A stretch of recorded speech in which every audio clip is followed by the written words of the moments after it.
नमस्कार, मनी गुरु की इस खास पेशकश में आप सभी का स्वागत है। मैं हूं स्वाति रायना। गर्मियों की छुट्टियों में घूमने फिरने का प्लान है तो अभी से प्लानिंग करके आप बेफिक्र होकर हॉलिडे मना सकते हैं। आज हम देश से लेकर विदेश तक वेकेशन प्लानिंग के आपको टिप्स बताएंगे, साथ ही समझेंगे क्या छुट्टियों के लिए लोन लेना सही है। इस पर रहने वाली है खास चर्चा, कैसे आप एक बजट में अपना ट्रैवल प्लान बनाएं। इसी पर अपने दो एक्सपर्ट से बात करेंगे। हमारे साथ अभी है Vikaspuri, head west zone complete circle consultants, और नितेश बुद्धदेव हमारे साथ है, फाउंडर निमित कंसल्टेंसी। बहुत स्वागत करते हैं दोनों एक्सपर्ट्स का हमारे साथ इस चर्चा में शामिल होने के लिए। तो जैसे ही गर्मियों का टाइम आता है और स्कूलों में गर्मियों की छुट्टियां होने वाली होती हैं, पहले ये माइंड में आता है कि क्यों ना एक अच्छा प्लान बनाया जाए समर वेकेशन में हॉलीडे का। और ये काफ़ी एक्साइटिंग टाइम होता है और शुरुआत यहाँ से होती है। और प्लान तो बहुत सारे होते हैं। न्यू ईयर पे कई लोग घूमने जाते हैं और थ्रू आउट द ईयर कोई ना कोई प्लान ज़रूर रहता है, पर इसकी प्लानिंग करना बेहद ज़रूरी है। विकास, ये जो घूमने फिरने का प्लान है, ये यूजुअली ऐसे गोल्स में शामिल होता है जो लाइफस्टाइल रिलेटेड हैं या फिर डिस्क्रिशनरी एक्सपेंस वाले जो हमारे गोल्स होते हैं, जो आप कभी भी आप बना सकते हैं, उसको थोड़ा सा आप चेंज भी कर सकते हैं। क्या रहता है एक प्लानिंग में? जब आप वेकेशन आप प्लान कर रहे होते हैं तो आपको किन बातों का ध्यान रखना पड़ता है? स्वाति, आपने बिल्कुल सही बोला है, डिस्क्रिशनरी स्पेंड है। लेकिन अगर आप एक यंग इंडिया की बात करते हैं जहां हमारा 65% पॉपुलेशन 35 एंड बिलो है, तो ट्रैवलिंग एक बहुत अहम हिस्सा बन चुका है लोगों के एजेंडा का, गोल का, जिसको आप बोलते हैं। क्योंकि बेसिक नीड्स तो अब यंग जनरेशन के पास लगभग है, because now we are the third generation after independence. लेकिन अब क्या हो गया कि स्वाति, जैसे ही अगर आप देखेंगे कैलेंडर, एक जनरल ऑब्जर्वेशन देखेंगे, जैसे ही कैलेंडर ईयर चेंज होता है तो लोग सबसे पहले क्या करते हैं, लिस्ट ऑफ हॉलीडेज देखते हैं और उसमें ये देखते हैं कि लॉन्ग वीकेंड्स कौन से हैं पूरे साल में। और अब तो जो पोर्टल्स होते हैं, जो आपका वेबसाइट्स होती हैं, वो आपको एक एडवांटेज दे देती है कि आप पहले से ब्लॉक करके रख लीजिए, पेमेंट मत करिए, और जब आपका ट्रैवल का समय आएगा तब आप कुछ 2-4 दिन पहले पेमेंट कर सकते हैं। तो उसकी वजह से क्या हुआ है कि स्वाति, एक ये जो ट्रैवल आइटिनरी है लोगों की, वो उनके टॉप एजेंडा में हो गई है। और वो साल के शुरू में ही जो आपका लॉन्ग टर्म ट्रैवल हो गया, शॉर्ट टर्म ट्रैवल हो गया, वो लोग प्लानिंग करने लग गए हैं। और ये एक बहुत, जिसको मैं बोलता हूँ कि एस्पिरेशनल जो वैल्यू है, वो लोगों में बहुत ज़्यादा आ गई है कि हमें ट्रैवल करना है। नाउ इसमें 3 तरह के ट्रैवल हम ले सकते हैं। एक हो गया कि आपने एक स्पॉन्टेनियस प्लान बनाया और एक स्टेकेशन कर दिया कि आप अपनी ही सिटी में किसी अच्छे रिसॉर्ट या होटल में जा रहे हैं, या फिर आप कोई लॉन्ग वीकेंड आ गया तो आप 2 से 4 घंटे का ट्रैवल कर सकते हो बाय रोड, या एक नियरेस्ट डेस्टिनेशन में आप जा सकते हैं, जहाँ 2 से 3 दिन के लिए आप जा पाएँ। और एक लॉन्ग टर्म हो गया जो हम साल के शुरू में भी एक लॉन्ग टर्म, जैसे ओवरसीज ट्रैवल हो गया, या एक पूरी फैमिली के साथ 7-8 दिन का या हफ्ते से 10 दिन का ट्रैवल या उससे ज़्यादा का ट्रैवल आप प्लान करते हैं। तो यस, ये यंग जनरेशन में बहुत ज़्यादा इसकी एक मोटिवेशन है आज की डेट में कि how they will plan their holidays, पूरे साल में किस तरीके से उसको वो प्लान करना चाहते हैं, और अकॉर्डिंगली वो अपना इसी तरीके से डायरी मेंटेन करते हैं या अपना आइटिनरी बना के रखते हैं। बिल्कुल। आपने एक बहुत अच्छा पॉइंट यहाँ पर बताया लॉन्ग वीकेंड्स का, क्योंकि ये एक ऐसा टाइम होता है जब सबसे ज़्यादा स्टेकेशंस के प्लान बनते हैं या अपने शहर के आसपास की जगहों में लोग घूमने फिरने जाते हैं। लेकिन खर्चा तो होता ही है। फिर थोड़े से ऐसे लक्ष्य होते हैं घूमने फिरने के, जो कि आपने मान लिया, आपने सोचा कि हम समर वेकेशंस में कहीं पर घूमने जाएंगे। किसी गर्म जगह पे रहते हैं, मैदानी इलाके में रहते हैं तो माउंटेन्स जाएंगे घूमने, ठंडी जगह पे घूमने जाएंगे। और कुछ ऐसे प्लान्स होते हैं जो कि थोड़े एक्सपेंसिव वाले होते हैं, मतलब फॉरेन वेकेशन। कई लोग तो वर्ल्ड टूर का प्लान बनाते हैं। स्पेशली आप सोचते हैं कि मैं इतने उम्र के पड़ाव पर हम पहुंच जाएंगे, या अपने तमाम लाइबिलिटीज़ से जब हम फ्री हो जाएंगे। सीनियर सिटीजन्स के इनफैक्ट काफ़ी ऐसे प्लान होते हैं कि वर्ल्ड टूर करेंगे। तो एक्चुअली जो वेकेशन प्लानिंग का जो ये पूरा एक लक्ष्य रहा है, गोल प्लान रहा है, वो काफ़ी एक्सटेंसिव रहा है। पर इसमें बजट बनाना नितेश कितना ज़रूरी है? क्योंकि कई बार आप ऐसा प्लान बना लेते हैं जो कि आप बिना तैयारी के करते हैं, उसमें आप खर्चा इतना ज़्यादा कर बैठते हैं कि आप फिर गिनते रह जाते हैं, या फिर वर्कशीट पर बैठ के आप सोचते हैं कि कितना ज़्यादा पैसे आपने खर्च कर लिए। तो ट्रैवल बजट कैसे बनाया जाए? बिल्कुल स्वाति, जैसे आपने बोला और मैं बिल्कुल सहमत हूँ कि आप जब बड़े अभी काफ़ी लोग एटलीस्ट वो इंक्लूड कर रहे हैं कि आपको बच्चे की एजुकेशन के लिए बचाना है, आपके फ़ाइनेंशियल फ्रीडम के लिए बचाना है। पर स्वाति ये देखा गया है जब इसे शॉर्ट टर्म गोल है, और या तो मैं बोल सकता हूँ ये रिकरिंग गोल है, बिकॉज मैं एवरी ईयर इधर घूमने जाना चाहता हूँ या एवरी 2 ईयर्स में फॉरेन जाना चाहता हूँ। तो ये सबको पता है कि सब हॉलीडेज ले रहे हैं, वो लॉन्ग वीकेंड पे ले रहे हो, डोमेस्टिक हॉलीडे ले रहे हो, दिवाली पे जा रहे हो, बट एटलीस्ट कोई ना कोई तो सर्टेन वे से आप हॉलीडे ले रहे हो साल में। तो it should be part of your normal budget. तो मैं मानूं कि अगर मैं हम लोग नॉर्मली जब क्लाइंट से बात करते हैं तो आप अपनी लाइफ बैलेंस कर रहे हो, तो शॉर्ट टर्म आपकी जितने भी गोल है उसको भी आप पूरे ओवरऑल फाइनेंशियल प्लानिंग का एक पार्ट बनाइए और बजट का एक पार्ट बनाइए। जैसे आपको पता है कि आप कोई डोमेस्टिक हॉलीडे लेने वाले हो, तकरीबन उसका खर्चा एवरी ईयर आप लेते ही हो, उसका खर्चा तकरीबन 1 लाख होता है। तो आप एक छोटी सी एक अमाउंट की आरडी या छोटी सी एक डेट फंड में सिप भी कर दो 8,000 रुपए की, तो आपको 1 लाख जमा होने में इतना पेन नहीं लगेगा, क्योंकि आप मंथली 8,000 जमा कर रहे हो। तो मेरा मानना ये है कि अगर वो आपका जैसे 1 लाख साइड में बच जाता है by just investing 8,000 approximately per month, तो आपका वो एक बकेट टिक टिक हो गया कि मेरा ये शॉर्ट टर्म वाला जो ट्रैवलिंग गोल है वो मेरा फिल हो गया। द सेम वे मुझे अगर देखना है कि अगर मैं लॉन्ग टर्म भी ऐसे हर 2-3 साल में एक बड़ा हॉलीडे ले रहा हूँ, या इंडिया में ही कोई ऐसा डेस्टिनेशन चूज कर रहा हूँ, या मैं 10-15 दिन के लिए जा रहा हूँ जहाँ पे खर्चा ज्यादा होने वाला है, तो ऐसे हॉलीडेज को भी आप ओवरऑल बजट में प्लान में इंक्लूड करें, और उसके लिए अलग से एक गोल लिस्ट हो, और उसके एक अलग से आप जैसे आप आइटनरी पे काम करते हैं, कौन से लोकेशन पे जाना, इतना प्लानिंग करते हैं, तो आप ये भी साथ में जोड़े कि उस पे कितना खर्चा होने वाला है, और वो खर्चे को आप बैक एंड पे एक काउंट करके उसके लिए अगर आप छोटी सी भी एक एसआईपी या छोटा सा भी एक आरडी भी चालू करते हो, तो मुझे लगता है ये बहुत फायदे कारक हो सकता है, और आपको बर्डन नहीं आ जाएगा। जैसे आपने बोला इंस्टेंटेनियस पे आपको लग रहा है कि मेरे को इतना स्पेंड हो गया, या फिर आप पीछे से आपको कोई ऐसी लोन लेनी पड़े या क्रेडिट कार्ड स्वाइप करना पड़े, that can be very expensive affair Swati. बिल्कुल। तो छोटे जो ड्यूरेशन के आपके वेकेशन प्लान्स हैं विकास, आप अपने जो इमीडिएट जो आप अपना कैश फ्लो रखते हैं, या फिर आपके पास मानिए किसी एक शॉर्ट टर्म डेट फंड में पैसा है, उससे आप कई बार यूज़ कर सकते हैं। बैंक अकाउंट में आपने एक छोटा अमाउंट अलग से रखा हुआ है कुछ ऐसे ही खर्चों के लिए, लाइफस्टाइल पे जो खर्च आपको करने हैं पैसे, आप उसका इस्तेमाल कर लेते हैं। लेकिन जब बारी आती है लॉन्ग टर्म प्लानिंग की, कि आपको मानिए एक फॉरेन वेकेशन करना है, तो फॉरेन वेकेशन में आपको बहुत ही एक प्लानिंग के साथ चलना पड़ेगा, क्योंकि उसमें पासपोर्ट हो गया, वीज़ा हो गया, ये तो चलिए ठीक है, क्योंकि आपको जिस कंट्री में जा रहे हैं उस कंट्री की करेंसी में खर्च करना है, तो बहुत सारी तैयारी की ज़रूरत होती है। तो एक लॉन्ग टर्म का जो वेकेशन प्लानिंग है उसकी तैयारी कैसी हो? सी स्वाति, जैसा नितेश जी ने बोला कि एसआईपी लगाना, बिकॉज अगर हम बोलते हैं कि ट्रैवल हमारी जिंदगी का बहुत अहम हिस्सा हिस्सा बन गया है, तो फिर सेविंग फॉर ट्रैवल वो भी आपकी जिंदगी का बहुत अहम हिस्सा होना चाहिए। कि जैसे आप एक जनरली अपने दूसरे गोल्स के लिए एजुकेशन लोन या रिटायरमेंट किटी आप क्रिएट करते हैं, वैसे ही ट्रैवल के लिए भी किटी आपकी रेकरिंग एक ये हैबिट होनी चाहिए कि आप उसको करिए। बिकॉज अगर आप फॉरेन ट्रैवल की बात करते हैं तो आप ये नहीं, आपको ये नहीं मालूम कि अगर आपने 1 साल के बाद जाना है तो करेंसी का फ्लक्चुएशन कितना आएगा, क्या आप 5-7% आपका वो बजट बढ़ जाएगा, तो ये एक आपका रिस्क हमेशा रहता ही है। वीजा फीस जैसा आपने बोला, हो सकता है वीजा फीस जिस कंट्री में आप विजिट कर रहे हैं गवर्नमेंट बढ़ा दे, तो आपने जो बजट किया था वो अब शॉर्ट पड़ गया आपका। इसके अलावा स्वाति, जनरल एक टेंडेंसी होती है लोगों की कि जब वो घूमने जाते हैं, फॉरेन ट्रैवल करते हैं, तो they do lots of shopping, impulsive buying होती है। जब आप वापस आ रहे हैं तो क्या आपके लगेज अगर ओवरशूट कर रहे हैं तो आपको एक एडिशनल एक्सपेंस आता है जो आप को पैसा देना पड़ता है एयरलाइंस को फॉर एक्स्ट्रा बैगेजेस। तो ये इस तरह की ट्रैवल इंश्योरेंस हो गया। तो जनरली लोग कभी भी ट्रैवल इंश्योरेंस के बारे में नहीं सोचते, लेकिन यदि 4 मेंबर किसी फैमिली से जा रहे हैं तो उन चारों को ट्रैवल इंश्योरेंस भी लेना पड़ेगा। तो इस तरीके से जो छोटे-छोटे मिसलेनियस एक्सपेंसेस होते हैं जो लोग जनरली फैक्टर इन नहीं करते, बट वो डेफिनेटली होते हैं। तो इसलिए जो अगर आप 1 साल या 1.5 साल या 2 साल का प्लान कर रहे हैं कि हमें फॉरेन ट्रैवल करना है, तो आपको बजट आज से ही करना पड़ेगा। और ये कभी भी एक समझदारी नहीं है कि आपकी जो सेविंग्स है आप उसको कट डाउन करके आप अपना ट्रैवल कर रहे हैं। बिकॉज़ जो आपका ये जो डिस्क्रिशनरी स्पेंड है ये आपकी बेसिक नीड नहीं है। तो आपका जो सेविंग्स है वो आपकी बेसिक नीड के लिए, जैसे रिटायरमेंट प्लानिंग हो गया या चाइल्ड एजुकेशन हो गया या मैरिज हो गया। अगर वो वाली किटी से आप ट्रैवल के लिए पैसा खर्च कर रहे हैं तो आपके लिए बहुत बैड टेस्ट क्रिएट करेगा। और जैसा इन्होंने बोला कि डेट फंड में एसआईपी, और क्योंकि यदि आप 1 या 1.5 साल में जाना चाहते हैं तो इक्विटी फंड्स में तो कभी भी हम इसको सजेस्ट नहीं करेंगे। एक अच्छे से डेट फंड या शॉर्ट टर्म फंड हो गया, अल्ट्रा शॉर्ट टर्म फंड हो गया या आर्बिट्राज फंड्स हो गया, उसमें ही एसआईपी करें ताकि आपको मार्केट फ्लक्चुएशन का कोई इंपैक्ट ना आए उसके ऊपर।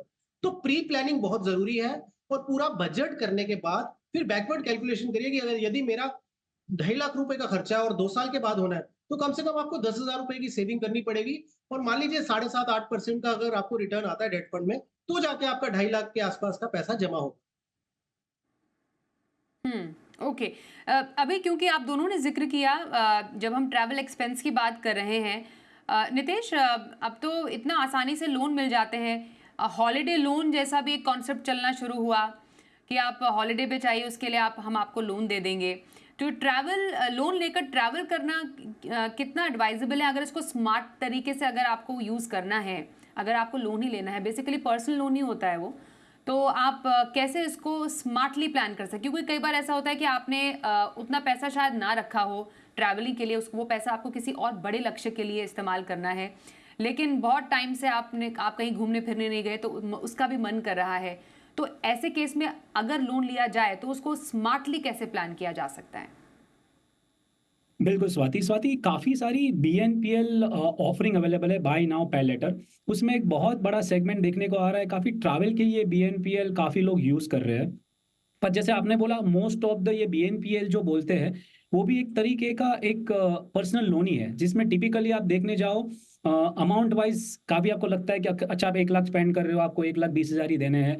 बट अब ओवरऑल जब देखते हो, जब आप इंटरेस्ट पेमेंट का उसका एक्सआरआर निकालते हो, तो ये तकरीबन बैठता है 12 से 22, 25, 30% तक बैठता है। तो ऑनेस्टली मैं बोलूं, तो ऑफकोर्स देर आर वेबसाइट्स जो ये तरीके की पर्सनल लोन आपको दे रही है, अलग अलग तरीके से पैकेज करके। जब आप चाहते हो कोई ऐसी वेबसाइट पे जहां से आप ट्रैवल बुकिंग कर रहे हो, वो भी आपको इजी ईएमआई के ऑप्शंस देती है। तो अगर मैं स्वाति इसमें जो स्मार्टेस्ट तरीका देख रहा हूं, अगर मैं सजेस्ट तो नहीं करूंगा कि आप बीएनपीएल या पर्सनल लोन लो, बट एक तरीका हो सकता है जहां पे आप क्रेडिट कार्ड स्वाइप करते हो, जहां पे आपको 3 महीने तक या 6 महीने तक का एक फ्री ईएमआई मिलता है, और वो एक्चुअल में फ्री है। तो ऐसी तरीके के अगर आप क्रेडिट कार्ड स्वाइप करते हो, और आपको ये देखना है कि उसमें कोई हिडन चार्जेस ना हो, और आपको ये जीरो ईएमआई वाला ऑफर मिल रहा है, तो आप ये 3 से 6 महीने वाला जीरो ईएमआई, अगर आपको, जैसे आपने बोला, वो ऐसी सिचुएशन है जहां पे आप प्लान नहीं कर पाए, जहां पे आपको ट्रैवल लेना ही है बट उसका कोई हिसाब से आप प्लान नहीं कर पाए हो, तब जाके मुझे लगता है ये स्वाइपिंग का credit card on that particular website, कि जहां पे आप ये इजी ईएमआई का ऑप्शन ले लें, तो ये एक अच्छा रहेगा। पर मेरा मानना है कोई पर्सनल लोन या बीएनपीएल या क्रेडिट कार्ड स्वाइप करके उसके ऊपर, मतलब उसके ऊपर जो क्रेडिट कार्ड का आप बैलेंस रोल आउट करते हो, वो स्ट्रेटेजी अच्छी नहीं रहेगी। तो आप ये तरीके की देख सकते हो। इसके अलावा स्वाति देखा गया है कि देर आर वेबसाइट जो आपको थोड़ा प्लान आप एडवांस में करो, ओके, तो आपको काफी तरीके के डिस्काउंट्स भी देती है, कि आपका तय है कि मेरे को 6 महीने के बाद टूर लेना है, पर आप उस वेबसाइट के थ्रू आप सेव करेंगे तो आपको उसमें भी बेनिफिट हो जाएगा। तो Swati, planning is the first priority. अगर आप बहुत सारी चीजें ऐसे भी प्लान करते ही हो, तो मुझे लगता है थोड़ा सा फाइनेंस भी उसके साथ जोड़ दोगे तो वो अच्छा रहेगा। But in the worst case, credit card swipe with zero EMI can be a good option. Okay, तो ये कुछ तरीके हैं जो आप स्मार्टली, जिससे आप अपना वेकेशन प्लान कर सकते हैं। विकास, क्योंकि ट्रैवल इंश्योरेंस की बात हुई, इंश्योरेंस स्पेस में हम ज़्यादातर लाइफ और मेडिकल इंश्योरेंस को ज़्यादा तवज्जो देते हैं। ट्रैवल इंश्योरेंस क्या वाकई लोग लेते हैं, या फिर कब लेना चाहिए? कब आप रेकमेंड करेंगे कि ट्रैवल इंश्योरेंस होना ही चाहिए? क्या क्या इसमें इंक्लूड होता है जो कि फ़ायदा पहुंचा सकता है किसी एक ट्रैवलर को? स्वाति, ट्रैवल इंश्योरेंस लगभग अब मैंडेटरी हो गया है, बिकॉज जिस भी आप कंट्री में ट्रैवल कर रहे हैं, जब आप वीजा के लिए अप्लाई करते हैं, तो ट्रैवल इंश्योरेंस भी प्रोड्यूस करना पड़ता है, और उसके बहुत सारे मल्टीपल बेनिफिट्स हैं। हालांकि इसका प्रीमियम जनरली जो हम लाइफ इंश्योरेंस और ये लेते हैं वैसे नहीं होते, बहुत ही स्मॉल कॉस्ट में आता है। बट जनरली क्या हो गया कि जैसे बैगेज लॉस हो गया, या ट्रैवल करते हुए किसी तरह की इंजरीज हो गई, या लॉस ऑफ लाइफ हो गया अनफॉर्चुनेटली, या मान लीजिए पासपोर्ट गुम हो गया, या मान लीजिए आप मल्टीपल लोकेशंस में ट्रैवल कर रहे हैं, किसी एक एयरलाइंस ने बहुत ज्यादा डिले कर दिया और आपकी अगली जो कनेक्टिंग फ्लाइट थी वो आपने मिस कर दी, उसकी वजह से आपका बहुत सारा फाइनेंशियल लॉस हुआ, उसकी कंपनसेशन। तो मल्टीपल पॉइंट्स पे जो है ये इंश्योरेंस कवर हो जाती है, और आपको क्या क्या कवरेज चाहिए उसके हिसाब से ही प्रीमियम तय होते हैं।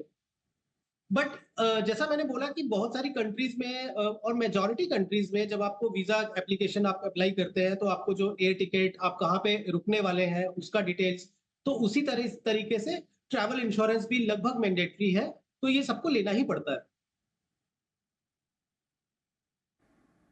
बिल्कुल, तो सबको लेना पड़ता है ये, धीरे धीरे मैंडेटरी बन रहा है ट्रैवल इंश्योरेंस। अभी हमने पिछले दिनों देखा था नितेश कि जो आप विदेश में खर्चा करते हैं उसमें 20% टीसीएस कटेगा। लोगों को ये लगने लगा कि आप विदेश में अगर आप पैसा खर्च कर रहे हैं तो अब आपको ज़्यादा टीसीएस देना पड़ेगा। तो क्या बात ध्यान में रखने की ज़रूरत है जब आप विदेश में या तो कुछ खरीदारी कर रहे हैं या तो क्रेडिट कार्ड यूज़ कर रहे हैं, कितने तक की खरीदारी पर आपको 20% टीसीएस देना पड़ेगा और किन बातों का ध्यान रखें, ये ज़रा बताइए। श्योर स्वाति, जो विदेश में हम फॉरेन रेमिटेंस करते हैं या फॉरेन करेंसी में जो हम खर्चा करते हैं, ये आता है एलआरएस रूल के तहत, लिबरलाइज रेमिटेंस स्कीम।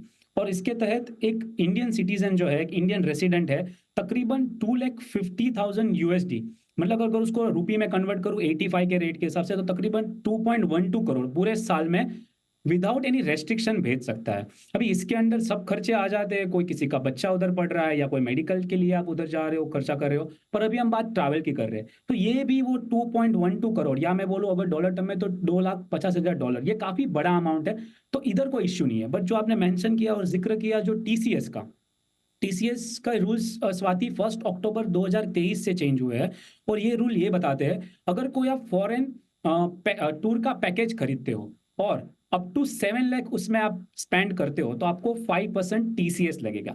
अभी ये टीसीएस क्या है, अगर मैं मानो कि मैं 5 लाख का कोई एक वेबसाइट पे जाके या कोई ऑफलाइन या ऑनलाइन के माध्यम से एक टूर का पैकेज लेता हूँ, मैं अगर समझो ऑस्ट्रेलिया ट्रैवल कर रहा हूँ, लंदन ट्रैवल कर रहा हूँ या कहीं पे भी दुबई ट्रैवल कर रहा हूँ, तो 5 लाख रुपए का एक ये पैकेज ले रहा हूँ, तो उसके ऊपर, ये पैकेज के ऊपर मुझे 5% टीसीएस देना होगा, क्योंकि इसका अमाउंट है वो 7 लाख से कम है।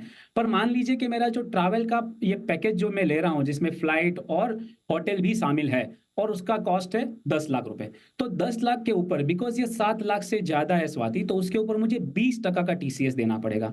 तो अगर मुझे 10 लाख का ये ट्रैवल एक पैकेज लेना है, एक फॉरेन हॉलीडे पैकेज लेना है, तो मेरा 2 लाख और एक आउटगो हो जाएगा, फाइनेंशियल, मतलब मुझे कैश आउटफ्लो हो जाएगा, बिकॉज ये 2 लाख रुपए जो है वो टीसीएस के तौर पे देना पड़ेगा। तो 10 लाख का पैकेज है तो 2 लाख और, विच इज 20%, तो 7 लाख के नीचे है स्वाति तो 5%, और 7 लाख के ऊपर है तो 20%। तो ये एक तरीके का, एक मैं बोलूंगा एडिशनल टैक्स नहीं है, बिकॉज ये टीसीएस जो हम स्वाति भरते हैं उसको हम अपने जब रिटर्न फाइल करते हैं उसके सामने उसका क्रेडिट ले सकते हैं। बट ये एक आप जो फॉरेन स्पेंड कर रहे हो उसको ट्रैक करने के लिए ये 5% अथवा तो 20% लगाया गया है।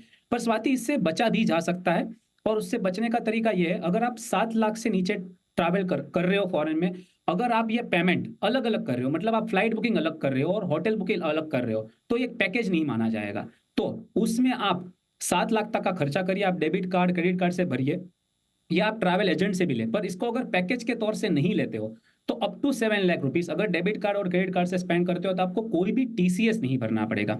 तो ये एक तरीका हो गया कि इससे आप बच सकते हो। तो मेरा मानना ये है कि अगर आप स्मार्टली प्लान करें, और जैसे हम बात कर रहे हैं अगर आप एडवांस में प्लान करें तो काफी सारी चीजों से ये बच सकते हो। तो आपका ये टीसीएस का जो 5% या 20% एडिशनल जो आपको एक बर्डन हो रहा है कैश फ्लो का, उससे बचा जा सकता है स्वाति। ये इंपॉर्टेंट पॉइंट है जो हमें ज़रूर समझना था अपने दोनों ही एक्सपर्ट से, कि आपको स्मार्टली कैसे प्लान करने की ज़रूरत है किसी भी तरीके के ट्रैवल को, चाहे वो देश में हो चाहे फिर विदेश में हो, क्योंकि बहुत सारे रूल्स और रेगुलेशंस है जो आ गए हैं आजकल के टाइम में, जिसकी जानकारी आपको होना ज़रूरी है। आखिरी सवाल होगा विकास आपसे, जो बेफिक्र छुट्टी की गाइड हम दे रहे हैं अपने तमाम दर्शकों को, उसमें अब टू सम इट अप एक टू डू लिस्ट क्या रहनी चाहिए कि आप बैठे आपको छुट्टियों पे जाना है, लेकिन उससे पहले आपको ये काम जरूर करके रखना है, सो दैट बाद में जाके कोई प्रॉब्लम ना हो। अगर आप एक थोड़ा पूरा सम अप कर दें इसको। तो स्वाति, टू डू लिस्ट में सबसे पहला ये हो गया कि मेरा कैपेसिटी कितनी है कि मैं कितना स्पेंड कर सकता हूँ बेस्ड ऑन योर इंसेंटिव्स और योर आपका बोनस कोई आ गया या डिविडेंड इनकम आ गया या अर्निंग फ्रॉम योर इन्वेस्टमेंट हो गई जो आप स्पेंड कर सकते हो, उसको पहले देखिए। और फिर ये देखिए कि उस बजट में मैं कौन सी लोकेशन मुझे ट्रैवल करनी चाहिए। बैकवर्ड मत करिए कि मैंने डिसाइड कर लिया कि मुझे तो लंदन ही घूमने जाना है और मेरे पास बजट जो है वो शायद एक छोटी लोकेशन का है या नियर बाय लोकेशन का है, तो ये एक मिसमैच नहीं होना चाहिए। टू डू लिस्ट पर सबसे पहला यही कि आपकी एस्पिरेशन और आपका जो एक्चुअल में पोटेंशियल है to travel in that scenario या उस समय पे वो क्या है, उसमें मिसमैच नहीं होना चाहिए। दूसरा, आपका टू डू लिस्ट में ये होना चाहिए कि आप जब ट्रैवल के लिए कर रहे हैं तो आपके जितने भी मिसलिनियस एक्सपेंसेस हैं उनको भी लिस्ट डाउन कर दीजिए। आप अगर घूमने जा रहे हैं तो आप क्या क्या एडिशनल एक्सपेंसेस, जैसे मैंने फॉरेन ट्रैवल में बोला कि एक्स्ट्रा बैगेजेस की कॉस्ट हो जाती है या ट्रैवल इंश्योरेंस की कॉस्ट हो जाती है, इनको इग्नोर मत करिए, because end of the day आपकी पॉकेट से जाएगा। तीसरा जो हमने शुरू में ही बोला था स्वाति कि एक गुड ईएमआई अच्छी होती है, आपने हाउसिंग लोन के लिए ली या आपने एजुकेशन के लिए ली, वो बेटर है। बैड ईएमआईज मत पालिए, कोशिश करिए बोरोड मनी से आप ट्रैवल के लिए मत जाइए, बिकॉज बोरोड मनी से आप जाके ट्रैवल करके आते हैं तो वो ट्रैवल का मजा आपका 7-8 दिन में खत्म हो गया, लेकिन एंड ऑफ द डे आपको वो स्ट्रेस नहीं देना चाहिए कि आपको ये लगे कि अभी तो ये मुझे इतना लोड है मेरे सर पे आ गया जो मुझे पे करना पड़ेगा। बिकॉज जनरली अगर आप देखोगे आज की डेट में लोग हाउसिंग लोन ईएमआई सर्व कर रहे होते हैं और अपना कार लोन या व्हीकल लोन पे कर रहे हैं, इंश्योरेंस पे कर रहे हैं, बच्चों की फीस पे कर रहे हैं। तो ये सब फैक्टर इन करने के बाद में देखिए कि नाउ मेरे पास उतनी विंडो या बैंडविड्थ है क्या कि मैं वो कर दूं। Fourth, don't get into peer pressure. आप सोशल मीडिया के जरिए देखते हैं कि हमारे फ्रेंड्स या जो रिलेटिव्स हैं वो घूमने चले गए तो हम नहीं गए, वो आपको अफेक्ट नहीं करना चाहिए। तो ये भी एक बहुत जरूरी है। इम्पल्सिव डिसीजन मत लीजिए कि भाई शाम को डिसाइड किया हाँ हमने कि घूमने जाना और आपने एकदम से एक्सपेंसिव बुकिंग कर दी। प्लान वे में करेंगे तो आपको 30-40% कम कॉस्ट पे मिलेगा। एंड लास्ट में मैं ये बोलूंगा कि जरूरी नहीं होता है कि आपने प्लान उसी समय करना है जब पूरी दुनिया कर रही है। आप अपनी जॉब, अपने बिजनेस को देख के, अपने बच्चों के सिस्टम या फैमिली को सिस्टम को देख के ये देखिए कि कौन से टाइम पीरियड में आपको जो कॉस्ट कम लगेगी तो उसमें आपके लिए एक अच्छा ट्रैवल एक्सपीरियंस रहेगा। तो ये 5-6 कुछ ऐसी चीजें हैं जिनका ध्यान रखना बहुत जरूरी है। बिल्कुल, तो बेफिक्र छुट्टी की गाइड कैसे करें अपनी वेकेशन प्लानिंग, इस पर हमने की खास चर्चा। धन्यवाद आपका विकास, हम करते हैं हमसे बातचीत करने के लिए, और साथ ही नितेश आपका भी बहुत धन्यवाद। मनी गुरु में बस इतना ही, वक्त एक ब्रेक का है, देखते रहिए जी बिजनेस।